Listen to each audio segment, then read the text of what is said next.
ಎಲ್ರಿಗೂ ನಮಸ್ಕಾರ. ಪ್ರೇಮನು TV Kannada YouTube ಚಾನಲ್ಗೆ ನಿಮ್ಮೆಲ್ಲರಿಗೂ ಕೂಡ ಸ್ವಾಗತ. ಸ್ನೇಹಿತರೆ, ಇವತ್ತಿನ ವಿಡಿಯೋದಲ್ಲಿ GPSTRಗೆ ಸಂಬಂಧಪಟ್ಟ ಹಾಗೆ ಏನು ಇಲಾಖೆಯಿಂದ ಅಧಿಕೃತವಾಗಿ ಒಂದು ಮಾಡೆಲ್ ಕ್ವೆಶನ್ ಪೇಪರ್ನ ಬಿಟ್ಟಿದ್ರು.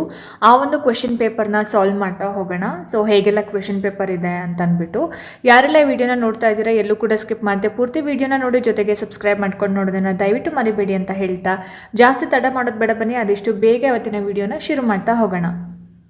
ಓಕೆ, ಇಲ್ಲಿ ಸೆಕ್ಷನ್ 7 ಅಂತ ಇದೆ, ಆರೋಗ್ಯ ಮತ್ತು ಮೌಲ್ಯ ಶಿಕ್ಷಣ. ಮೊದಲನೇ ಕ್ವೆಶ್ಚನ್ನು, ವೈಯಕ್ತಿಕ ಮೌಲ್ಯ ಅನ್ನೋದು ಇದನ್ನು ಸಂಕೇತಿಸುತ್ತೆ, ಯಾವುದನ್ನು ಇಂಡಿಕೇಟ್ ಮಾಡುತ್ತೆ ಒಂದು ವೈಯಕ್ತಿಕ ಮೌಲ್ಯ ಅನ್ನೋದು. ಸೊ ಆಪ್ಷನ್ಸ್ನ ನೀವು ಸ್ಕ್ರೀನ್ ಮೇಲೆ ನೋಡ್ತಾ ಇದ್ದೀರಾ. ನಾನು ಆನ್ಸರ್ ಮತ್ತು ಅದಕ್ಕೆ ಸರಿ ಹೊಂದುವಂತಹ ಒಂದು ಎಕ್ಸ್ಪ್ಲನೇಷನ್ ಕೊಡ್ತಾ ಹೋಗ್ತೀನಿ. ಓಕೆ, ಸೊ ಇಲ್ಲಿ ಸ್ವಯಂ ಶಿಸ್ತು ಅನ್ನೋದು ಸರಿಯಾಗಿರ್ತಕ್ಕಂಥ ಒಂದು ಆನ್ಸರ್ ಆಗುತ್ತೆ.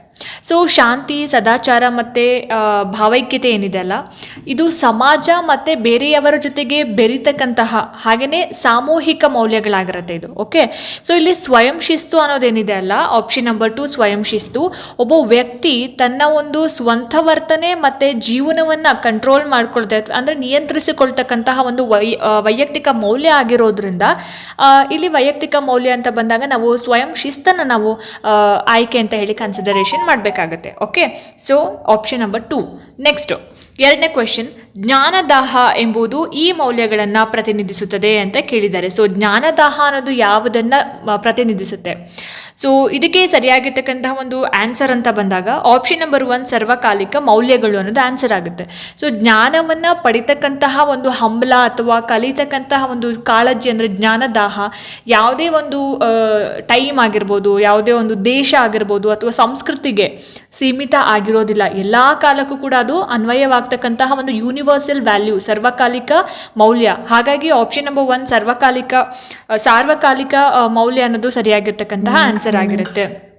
ಓಕೆ, ನೆಕ್ಸ್ಟ್, ಈ ಸಂದರ್ಭವು ವಿದ್ಯಾರ್ಥಿಗಳಲ್ಲಿ ದೇಶಭಕ್ತಿಯನ್ನು ಬೆಳೆಸೋದಕ್ಕೆ ಅತ್ಯಂತ ನ್ಯಾಯಸಮ್ಮತವಾಗಿದೆ. ಅಂದರೆ ದೇಶಭಕ್ತಿ ಯಾವ ಸಂದರ್ಭದಲ್ಲಿ ಬರುತ್ತೆ ಮಕ್ಕಳಿಗೆ ಬೆಳೆಸ್ತಕ್ಕಂತಹ ಒಂದು ಸಂದರ್ಭ ಯಾವುದು ಅಂತ.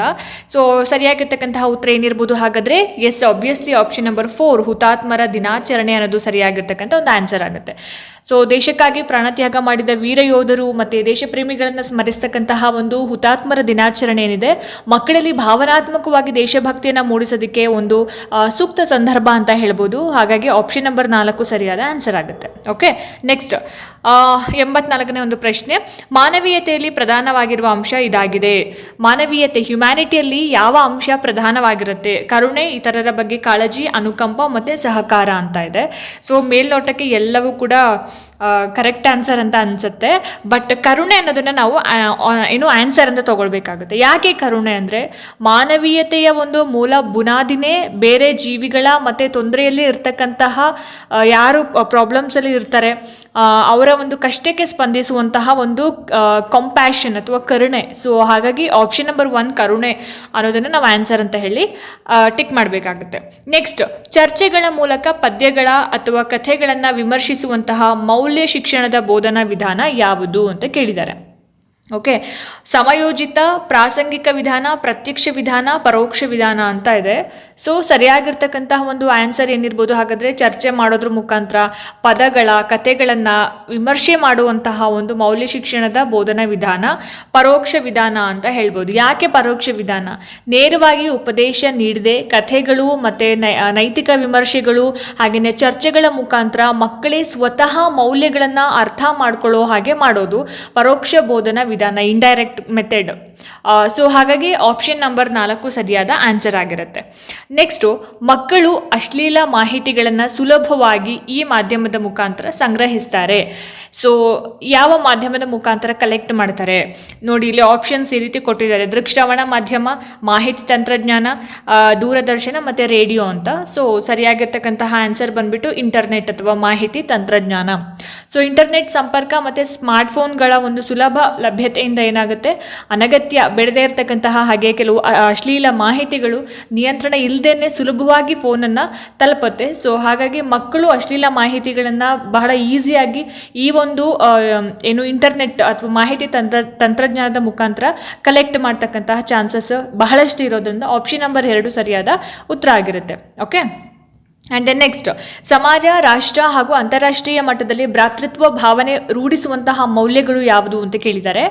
ಸೊ ನೈತಿಕ ಮೌಲ್ಯ, ವೈಯಕ್ತಿಕ ಮೌಲ್ಯ, ರಾಷ್ಟ್ರೀಯ ಮೌಲ್ಯ ಮತ್ತು ಸಾಮಾಜಿಕ ಮೌಲ್ಯ ಅಂತ. So the correct answer is option number 4, ಸಾಮಾಜಿಕ ಮೌಲ್ಯ ಅನ್ನೋದು ಆನ್ಸರ್ ಆಗುತ್ತೆ. ಆಯಿತಾ. ಸೊ ಸಹೋದರತ್ವ ಅಂದರೆ ಭ್ರಾತೃತ್ವ, ಸಹಬಾಳ್ವೆ ಮತ್ತು ಏಕತೆಯನ್ನು ಸಮಾಜ, ದೇಶ ಹಾಗೆ ಜಗತ್ತಿನಾದ್ಯಂತ ಬೆಳೆಸುವಂಥದ್ದು ಈ ಒಂದು ಸೋಷಿಯಲ್ ವ್ಯಾಲ್ಯೂಸ್ ಅಂದರೆ ಸಾಮಾಜಿಕ ಮೌಲ್ಯಗಳ ಒಂದು ಮುಖ್ಯ ಉದ್ದೇಶ ಆಗಿರೋದ್ರಿಂದ ಆಪ್ಷನ್ ನಂಬರ್ 4 ಸಾಮಾಜಿಕ ಮೌಲ್ಯಗಳು ಅನ್ನೋದು ಸರಿಯಾದ ಆನ್ಸರ್ ಅಂತ ಹೇಳ್ಬೋದು. ಆಯಿತಾ. ನೆಕ್ಸ್ಟು, ಕೆಳಗಿನ ಯಾವ ಅಂಶಗಳ ಬೋಧನೆಯು ಮಕ್ಕಳಲ್ಲಿ ಮೌಲ್ಯಗಳನ್ನು ಬೆಳೆಸೋದಕ್ಕೆ ಸಹಕಾರಿ ಆಗೋದಿಲ್ಲ? ನಾವು ಯಾವುದನ್ನು ಮಕ್ಕಳಿಗೆ ಹೇಳ್ಕೊಡೋದ್ರಿಂದ ಮಕ್ಕಳಲ್ಲಿ ಒಂದು ವ್ಯಾಲ್ಯೂಸನ್ನು ಅಥವಾ ಮೌಲ್ಯಗಳನ್ನು ನಾವು ಬೆಳೆಸೋದಕ್ಕಾಗಲ್ಲ ಅಂತ ಕೇಳಿದ್ದಾರೆ. ಆಪ್ಷನ್ಸ್ ನೋಡಿ ಈ ರೀತಿ ಇದೆ. ಮೊದಲನೇ ಆಪ್ಷನ್ ಹಿಂಗಿದೆ: ನಾಗರಿಕ ಸ್ವತ್ತಿನ ರಕ್ಷಣೆ, ಸಂಪತ್ತು, ನಾಗರಿಕತೆ, ಸಂಸ್ಕೃತಿನ ರಕ್ಷಿಸುವುದು ಮಕ್ಕಳ ಆದ್ಯ ಕರ್ತವ್ಯ ಅಂತಕ್ಕಂಥ ಒಂದು ಜವಾಬ್ದಾರಿನ ಹೇಳ್ಕೊಡೋದ್ರಿಂದ ಮೌಲ್ಯವನ್ನು ಬೆಳೆಸೋದಕ್ಕೆ ಸಾಧ್ಯ ಆಗೋದಿಲ್ಲ ಅನ್ನೋ ಥರ ಆಪ್ಷನ್ನು. ಎರಡನೇದು, ವೈಯಕ್ತಿಕ ಮೌಲ್ಯಗಳನ್ನು ಬೆಳೆಸಿಕೊಂಡಲ್ಲಿ ಮಾತ್ರ ಮಕ್ಕಳು ತಮ್ಮ ಜೀವನದ ಸಾರ್ಥಕತೆಯನ್ನು ಸಾಧಿಸೋದಕ್ಕೆ ಸಾಧ್ಯ. ಮೂರನೇದು, ಸತ್ಯ, ಶಾಂತಿ, ದಯೆ ಇವು ಎಂದಿಗೂ ಬದಲಾಗದ ಸಾರ್ವಕಾಲಿಕ ಮೌಲ್ಯಗಳಾಗಿವೆ. ನಾಲ್ಕನೇದು, ಮೇಲಿನ ಯಾವುದೂ ಅಲ್ಲ ಅಂತ ಇದೆ. ಸೊ ಇಲ್ಲಿ ಸರಿಯಾಗಿರ್ತಕ್ಕಂಥ ಒಂದು ಆನ್ಸರ್ ಬಂದುಬಿಟ್ಟು ಆಪ್ಷನ್ ನಂಬರ್ 2 ಎರಡನ್ನು ನಾವು ಆನ್ಸರ್ ಅಂತ ಟಿಕ್ ಮಾಡಬೇಕಾಗುತ್ತೆ. ಯಾಕೆ 2? ಇಲ್ಲಿ ವೈಯಕ್ತಿಕ ಮೌಲ್ಯಗಳನ್ನು ಬೆಳೆಸ್ಕೊಂಡ್ರೆ ಮಾತ್ರ ಮಕ್ಕಳು ತಮ್ಮ ಜೀವನದ ಸಾರ್ಥಕತೆಯನ್ನು ಸಾಧಿಸೋದಕ್ಕೆ ಸಾಧ್ಯ ಅಂತ ಕೊಟ್ಟಿದ್ದಾರೆ. ಆಯಿತಾ. ಈ ಆಪ್ಷನ್ ಏನಕ್ಕೆ ಅಂತ ಹೇಳಿದರೆ, ಬರೀ ವೈಯಕ್ತಿಕ ಮೌಲ್ಯಗಳಿಂದ ಜೀವನ ಸಂಪೂರ್ಣ ಆಗೋದಿಲ್ಲ, ಅದ್ರ ಜೊತೆಗೆ ಸಾಮಾಜಿಕ, ನೈತಿಕ, ರಾಷ್ಟ್ರೀಯ ಮೌಲ್ಯಗಳು ಕೂಡ ಇಂಪಾರ್ಟೆಂಟ್ ಆಗಿರುತ್ತೆ. ಹಾಗಾಗಿ ಈ ಒಂದು ಸ್ಟೇಟ್ಮೆಂಟ್ ಮೌಲ್ಯ ಶಿಕ್ಷಣದ ಒಂದು ಸಮಗ್ರ ತತ್ವಕ್ಕೆ ಎಲ್ಲೋ ಒಂದು ಕಡೆ ಸೂಟೇಬಲ್ ಅಲ್ಲ ಅಂತ. ಸೊ ಹಾಗಾಗಿ ಆಪ್ಷನ್ ನಂಬರ್ 2. ಮುಂದಿನ ಒಂದು ಪ್ರಶ್ನೆ, ನೀತಿ ಅಂದರೆ ಏನು ಅಂತ ಕೇಳಿದ್ದಾರೆ. ನೀತಿ ಅಂತಂದರೆ ಏನು? ಎಥಿಕ್ಸ್ ಅಥವಾ ಮಾರಾಲಿಟಿ ಅಂದರೆ ಏನು ಅಂತ. ಒಳ್ಳೆಯ ನಡತೆ ಮತ್ತು ಸದಾಚಾರ, ಅಹಿಂಸೆ ಮತ್ತು ಶಾಂತಿ, ಸಹಕಾರ ಮತ್ತು ವೃದ್ಧಾಪ್ಯದ ಬಗ್ಗೆ ಗೌರವ, ಕರುಣೆ ಮತ್ತು ಅನುಕಂಪ ಅಂತ ಇದೆ. ಸೊ ದ ಕರೆಕ್ಟ್ ಆನ್ಸರ್ ಬಂದುಬಿಟ್ಟು ಆಪ್ಷನ್ ನಂಬರ್ 1, ಒಳ್ಳೆಯ ನಡತೆ ಮತ್ತು ಸದಾಚಾರ ಅಂತ. ಸೊ ನೀತಿ ಅಂತಂದರೆ ಸಮಾಜ ಸಮ್ಮತಿಸಿದಂತಹ ಒಳ್ಳೆಯ ನಡವಳಿಕೆ, ಧರ್ಮಬದ್ಧ ನಡೆ ಹಾಗೆ ಸದಾಚಾರ ಆಗಿರುತ್ತೆ. ಹಾಗಾಗಿ ಆಪ್ಷನ್ ನಂಬರ್ 1. ಓಕೆ. ನೆಕ್ಸ್ಟು, ಮಕ್ಕಳಲ್ಲಿ ನೈತಿಕ ದೌರ್ಬಲ್ಯಕ್ಕೆ ಕಾರಣವಾಗಿರ್ತಕ್ಕಂತಹ ಒಂದು ಅಂಶ ಯಾವುದು ಅಂತ ಕೇಳಿದ್ದಾರೆ. ನೈತಿಕ ದೌರ್ಬಲ್ಯಕ್ಕೆ ಏನು ರೀಸನ್ ಅಂತ. ಸೊ ಇದಕ್ಕೆ ಆನ್ಸರ್ ಬಂದುಬಿಟ್ಟು ಆಪ್ಷನ್ ನಂಬರ್ 4, ಭಯ ಮತ್ತು ಅಭದ್ರತೆ. ನೈತಿಕ ದೌರ್ಬಲ್ಯಕ್ಕೆ ಕಾರಣ ಭಯ ಮತ್ತು ಅಭದ್ರತೆ. ಸೊ ಮಕ್ಕಳಲ್ಲಿ ಅಥವಾ ಮಗುವಲ್ಲಿ ಭಯ ಮತ್ತು ಅಭದ್ರತೆಯ ಒಂದು ಭಾವನೆ ಬಂದಾಗ, ಆ ಒಂದು ಭಾವನೆ ಉಂಟಾದಾಗ ಅದೇನು ಮಾಡುತ್ತೆ? ಸುಳ್ಳು ಹೇಳ್ಸುತ್ತೆ, ಆಮೇಲೆ ತಪ್ಪಿಸ್ಕೊಳ್ಳೋದು, ಆಮೇಲೆ ನೈತಿಕವಾಗಿ ದಾರಿ ತಪ್ಪತಕ್ಕಂತಹ ಒಂದು ಚಾನ್ಸಸ್ ಇರುತ್ತೆ. ಹಾಗಾಗಿ ಆಪ್ಷನ್ ನಂಬರ್ 4, ಭಯ ಮತ್ತು ಅಭದ್ರತೆ ಅನ್ನೋದು ಸರಿಯಾದ ಆನ್ಸರ್ ಅಂತ ಹೇಳ್ಬೋದು. ನೆಕ್ಸ್ಟು, ಕಾಲರ ರೋಗಿಯ ಬಟ್ಟೆ ಮತ್ತು ಮಲಮೂತ್ರ ವಿಸರ್ಜನೆ ಸ್ವಚ್ಛತೆಗೆ ಬಳಸುವ ದ್ರಾವಣ ಯಾವುದು ಅಂತ ಕೇಳಿದ್ದಾರೆ. ಯಾವ ಒಂದು ದ್ರಾವಣವನ್ನು ಬಳಸ್ತೀವಿ ಅಂತ. ಸೊ ಇದರಲ್ಲಿ ಕ್ರೆಸಾಲ್ ದ್ರಾವಣ, ಅಮೆನೋ ದ್ರಾವಣ, ಕ್ಲೋರೋಕ್ವಿನ್, ಸೋಡಿಯಂ ಬೈಕಾರ್ಬೋನೇಟ್ ಅಂತ ಇದೆ. ಆಪ್ಷನ್ ನಂಬರ್ 1 ಕ್ರೆಸಾಲ್ ದ್ರಾವಣ. ಸೊ ಕಾಲರ ಅನ್ನೋದು ಒಂದು ಸಾಂಕ್ರಾಮಿಕ ರೋಗಕಾರಕ ಬ್ಯಾಕ್ಟೀರಿಯಾಗಳನ್ನು ನಾಶಪಡಿಸೋದಕ್ಕೆ ಕ್ರೆಸಾಲ್ ಅನ್ನುವಂತಹ ಒಂದು ಪ್ರಬಲ ನಂಜು ನಿರೋಧಕವಾಗಿ ಕೆಲಸ ಮಾಡುತ್ತೆ. ಸೊ ಹಾಗಾಗಿ ಆಪ್ಷನ್ ನಂಬರ್ 1 ಕ್ರೆಸಾಲ್ ಅನ್ನೋದು ಸರಿಯಾದಂತಹ ಒಂದು ಆನ್ಸರ್ ಆಗಿರುತ್ತೆ. ನೆಕ್ಸ್ಟು ಮುಂದಿನ ಒಂದು ಕ್ವೆಶ್ಚನ್, ಮೌನ ಕೊಲೆಗಾರ ಅಂತ ಕರೆಯುವುದು ಯಾವುದನ್ನು ಅಂತ ಕೇಳಿದ್ದಾರೆ. ಸೊ ಇಲ್ಲಿ ಆಪ್ಷನ್ಸ್ ನೋಡಿ, ಆಂತರಿಕ ರಕ್ತಸ್ರಾವ, ಟೈರೋಸಿಸ್ ಅನ್ನುವಂತಹ ಒಂದು ಅಮಿನೋ ಆ್ಯಸಿಡ್, ಮತ್ತು ಮೂರನೇದು ಅತಿ ಹೆಚ್ಚಿನ ರಕ್ತದ ಒತ್ತಡ, ಮತ್ತು ನಾಲ್ಕನೇದು ಹೆಚ್ಚಿನ ಇನ್ಸುಲಿನ್. ಸರಿಯಾಗಿರ್ತಕ್ಕಂಥ ಒಂದು ಆನ್ಸರ್ ಬಂದುಬಿಟ್ಟು ಆಪ್ಷನ್ ನಂಬರ್ 3, ಅತಿ ಹೆಚ್ಚಿನ ರಕ್ತದ ಒತ್ತಡವನ್ನು ನಾವು ಮೌನ ಕೊಲೆಗಾರ ಅಂತ ಹೇಳಿ ಕರಿತೀವಿ. ಈ ಒಂದು ಅಧಿಕ ರಕ್ತದೊತ್ತಡ ಏನಿದೆ ಅಲ್ಲ, ಸ್ಟಾರ್ಟಿಂಗಲ್ಲಿ ಯಾವುದೇ ಒಂದು ಸ್ಪಷ್ಟ ಲಕ್ಷಣಗಳನ್ನು ತೋರಿಸೋದಿಲ್ಲ. ಅದು ನಿಧಾನವಾಗಿ ಹೋಗ್ತಾ ಹೋಗ್ತಾ ಏನಾಗುತ್ತೆ, ನಮ್ಮ ಒಂದು ಹಾರ್ಟ್ ಮತ್ತು ಮೂತ್ರಪಿಂಡಗಳನ್ನು ಹಾನಿಗೊಳಿಸೋದ್ರಿಂದ ಇದನ್ನು ನಾವು ಸೈಲೆಂಟ್ ಕಿಲ್ಲರ್ ಅಥವಾ ಮೌನ ಕೊಲೆಗಾರ ಅಂತ ಹೇಳಿ ಕರಿತೀವಿ. ಆಯಿತಾ. So option number 3. ನೆಕ್ಸ್ಟು, ಹೃದಯಾಘಾತಕ್ಕೆ ಮುಖ್ಯವಾದ ಕಾರಣ ಕೊಲೆಸ್ಟ್ರಾಲ್, ಹಾಗೆಯೇ ಮೆದುಳಿನ ಅಪಘಾತಕ್ಕೆ ಮುಖ್ಯ ಕಾರಣ ಏನು ಅಂತ ಕೇಳಿದ್ದಾರೆ. ಆಯಿತಾ. ಎಪಿಥಿಲೋನ್ ಬಿ, ಹೈಪರ್ ಟೆನ್ಷನ್, ಹೈಡ್ರೋಪ್ರೋಬಿಯಾ ಮತ್ತು ನಿಕೋಟಿನ್ ಅಂತ ಇದೆ. ಸರಿಯಾಗಿರ್ತಕ್ಕಂತಹ ಒಂದು ಆನ್ಸರ್ ಬಂದುಬಿಟ್ಟು ಈ ಒಂದು ಕ್ವೆಶ್ಚನ್ಗೆ 93ನೇ ಪ್ರಶ್ನೆ ಆಪ್ಷನ್ ನಂಬರ್ 2, ಹೈಪರ್ ಟೆನ್ಷನ್ ಅಥವಾ ತೀವ್ರ ರಕ್ತದ ಒತ್ತಡ. ಸೊ ರಕ್ತನಾಳಗಳಲ್ಲಿ ಕೊಲೆಸ್ಟ್ರಾಲ್ ಶೇಖರಣೆಯಾಗಿ ಹೃದಯಾಘಾತ ಆದರೆ ತೀವ್ರ ರಕ್ತದೊತ್ತಡದಿಂದಾಗಿ ಏನಾಗುತ್ತೆ, ಮೆದುಳಿನ ಒಂದು ರಕ್ತನಾಳಗಳು ಒಡೆದು ಹೋಗ್ತಕ್ಕಂತಹ ಅಥವಾ ಬ್ಲಾಕ್ ಆಗಿ ಮೆದುಳಿನಲ್ಲಿ ಒಂದು ಸ್ಟ್ರೋಕ್ ಆಗುತ್ತೆ. ಸೊ ಹಾಗಾಗಿ ಇಲ್ಲಿ ಆಪ್ಷನ್ ನಂಬರ್ 2 ಹೈಪರ್ ಟೆನ್ಷನ್ ಅನ್ನೋದು ಸರಿಯಾದ ಒಂದು ಉತ್ತರ ಆಗುತ್ತೆ. ನೆಕ್ಸ್ಟು, ಮಯೋಪಿಯಾ ಅಂತಂದರೆ ಏನು ಅಂತ ಕೇಳಿದ್ದಾರೆ. ಮಯೋಪಿಯಾ ಅಂದರೆ ಏನು ಅಂತ. ಸೊ ಕಣ್ಣಿನ ದೋಷ, ಶ್ವಾಸಕೋಶದ ದೋಷ, ಕಿವಿಯ ದೋಷ ಮತ್ತು ಕಾಲುಗಳ ದೋಷ ಅಂತ ಇದೆ. ಸೊ ಮಯೋಪಿಯಾ ಅಂತಕ್ಕಂಥದ್ದು ಕಣ್ಣಿನ ಒಂದು ದೋಷ ಆಗಿರುತ್ತೆ, ಆಪ್ಷನ್ ನಂಬರ್ 1. ಸೊ ಮಯೋಪಿಯಾ ಸಮೀಪ ದೃಷ್ಟಿ ದೋಷ ಅಂತ ಹೇಳ್ತೀವಿ. ಮಯೋಪಿಯಾ ಅನ್ನೋದು ಒಂದು ಹತ್ತಿರದ ವಸ್ತುಗಳು ಸ್ಪಷ್ಟವಾಗಿ ಮತ್ತು ದೂರದ ವಸ್ತುಗಳು ತುಂಬ ಡಲ್ ಆಗಿ ಕಾಣಿಸುವಂತಹ ಒಂದು ಕಣ್ಣಿನ ವಿಕಾರ. ಸೊ ಹಾಗಾಗಿ ಆಪ್ಷನ್ ನಂಬರ್ 1 ಕಣ್ಣಿನ ದೋಷ ಅನ್ನೋದು ಸರಿಯಾಗಿರ್ತಕ್ಕಂತಹ ಒಂದು ಆನ್ಸರ್ ಆಗಿರುತ್ತೆ. ನೆಕ್ಸ್ಟು ಹೈಡ್ರೋಥೆರಪಿ ಚಿಕಿತ್ಸೆಯನ್ನು ಇದರ ಸಹಾಯದಿಂದ ಬಳಸಿ ಮಾಡ್ತಾರೆ. ಯಾವ ಸಹಾಯವನ್ನು ಬಳಸ್ಕೊಂಡು ಹೈಡ್ರೋಥೆರಪಿ ಟ್ರೀಟ್ಮೆಂಟನ್ನು ಮಾಡ್ತಾರೆ ಅಂತ. ಸೊ ಆಪ್ಷನ್ ನಂಬರ್ 4 ವಾಟರ್, ನೀರು. ಹೈಡ್ರೋ ಅಂತಂದರೆ ನೀರು. ಸೊ ನೋವು ನಿವಾರಣೆ ಮತ್ತು ಚಿಕಿತ್ಸೆಗೆ ನೀರನ್ನು, ಬಿಸಿ ಅಥವಾ ತಣ್ಣೀರು ಬಳಸ್ತಾರೆ. ಈ ಒಂದು ಬಳಸುವ ಪದ್ಧತಿಯನ್ನು ನಾವು ಹೈಡ್ರೋಥೆರಪಿ ಅಂತ ಹೇಳಿ ಕರಿತೀವಿ. ಸೊ ಹಾಗಾಗಿ ಆಪ್ಷನ್ ನಂಬರ್ 4 ಸರಿಯಾದ ಉತ್ತರ ಆಗಿರುತ್ತೆ. ನೆಕ್ಸ್ಟು ತೆರೆದ ಗಾಯದಿಂದ ಆಗುವ ರಕ್ತಸ್ರಾವ ಹಾಗೆ ಸೋಂಕನ್ನು ತಡೆಗಟ್ಟಲು ಬಳಸುವ ಬ್ಯಾಂಡೇಜ್ ಯಾವುದು ಅಂತ ಕೇಳಿದ್ದಾರೆ. ಆಪ್ಷನ್ ನಂಬರ್ 4 ಸರಿಯಾಗಿರ್ತಕ್ಕಂಥ ಒಂದು ಆನ್ಸರ್ ಆಗಿರುತ್ತೆ. ರೋಗಾಣು ರಹಿತ ಸುರುಳಿ ಬ್ಯಾಂಡೇಜ್ ಅಂತ. ಅಂದರೆ ತೆರೆದ ಒಂದು ಗಾಯಕ್ಕೆ ಕ್ರಿಮಿ ಮುಕ್ತವಾದ ರೋಗಾಣು ರಹಿತ ರೋಲರ್ ಬ್ಯಾಂಡೇಜ್ ಕಟ್ಟೋದ್ರಿಂದ ರಕ್ತಸ್ರಾವ ನಿಲ್ಲುತ್ತೆ, ಜೊತೆಗೆ ಹೊರಗಿನ ಸೋಂಕು ಕೂಡ ಅದಕ್ಕೆ ತಗಲೋದಿಲ್ಲ. ಹಾಗಾಗಿ ಆಪ್ಷನ್ ನಂಬರ್ 4 ರೋಗಾಣು ರಹಿತ ಸುರುಳಿ ಬ್ಯಾಂಡೇಜ್ ಅನ್ನೋದು ಆನ್ಸರ್ ಆಗುತ್ತೆ. ನೆಕ್ಸ್ಟು ಇನ್ಸೆಸ್ಟ್ ಎಂಬುದು ಈ ಗಾಯಕ್ಕೆ ಸಂಬಂಧಿಸಿದೆ ಅಂತ ಕೇಳಿದ್ದಾರೆ. ಇನ್ಸೆಸ್ಟ್ ಅನ್ನೋದು ಯಾವ ಗಾಯಕ್ಕೆ ಸಂಬಂಧಪಟ್ಟಿದೆ ಅನ್ನೋದು ಸರಿಯಾದಂತಹ ಒಂದು ಆನ್ಸರ್ ಈ ಒಂದು ಕ್ವೆಶ್ಚನ್ಗೆ ಆಪ್ಷನ್ ನಂಬರ್ 1 ಸೀಳು ಗಾಯ. ಸೊ ಕತ್ತಿ, ಚಾಕು ಅಥವಾ ಬ್ಲೇಡ್ನಂತಹ ಒಂದು ಚೂಪಾದ ಕತ್ತರಿಸ್ತಕ್ಕಂತಹ ಒಂದು ಆಯುಧಗಳಿಂದ ಚರ್ಮದ ಮೇಲೆ ಉಂಟಾಗ್ತಕ್ಕಂತಹ ನೇರವಾದ ಸೀಳು ಗಾಯವನ್ನು ನಾವು ಇಂಗ್ಲೀಷ್ನಲ್ಲಿ ಇನ್ಸೈಸ್ಡ್ ವೂಂಡ್ ಅಂತ ಹೇಳಿ ಕರಿತೀವಿ. ಓಕೆ, ಸೊ ಹಾಗಾಗಿ ಆಪ್ಷನ್ 1 ಸರಿಯಾದ ಉತ್ತರ ಆಗಿರುತ್ತೆ.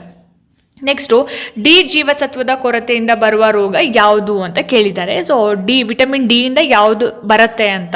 ಸೊ ಸರಿಯಾಗಿರ್ತಕ್ಕಂಥ ಆನ್ಸರ್ ಬಂದ್ಬಿಟ್ಟು ಆಪ್ಷನ್ ನಂಬರ್ ಡಿ, ರಿಕೆಟ್ಸ್ ಮತ್ತು ಆಸ್ಮಿಯೋಮೆಲಾಸಿಯಾ ಅಂತ. ಆಸ್ಮಿಯೋಮೆಲಾಸಿಯಾ ಅನ್ನೋದು ಸರಿಯಾದ ಆನ್ಸರ್ ಆಗುತ್ತೆ. ಸೊ ವಿಟಮಿನ್ ಡಿ ಕೊರತೆಯಿಂದ ಮಕ್ಕಳಲ್ಲಿ ಮೂಳೆಗಳು ಮೆತ್ತಗಾಗುವಂತಹ ಒಂದು ರಿಕೆಟ್ಸ್, ಹಾಗೆಯೇ ದೊಡ್ಡವರಲ್ಲಿ ಮೂಳೆಗಳು ವೀಕ್ ಆಗುವಂತಹ ಅಂದರೆ ದುರ್ಬಲಗೊಳ್ಳತಕ್ಕಂತಹ ಒಂದು ಆಸ್ಟಿಯೋಮಲೇಷಿಯಾ ಅಥವಾ ಇಲ್ಲೇನು ಕೊಟ್ಟಿದ್ದಾರೆ ಆಸ್ಮಿಯೋಮೆಲಾಸಿಯಾ ಅನ್ನುವಂತಹ ರೋಗ ಬರುತ್ತೆ ಅನ್ನೋದು.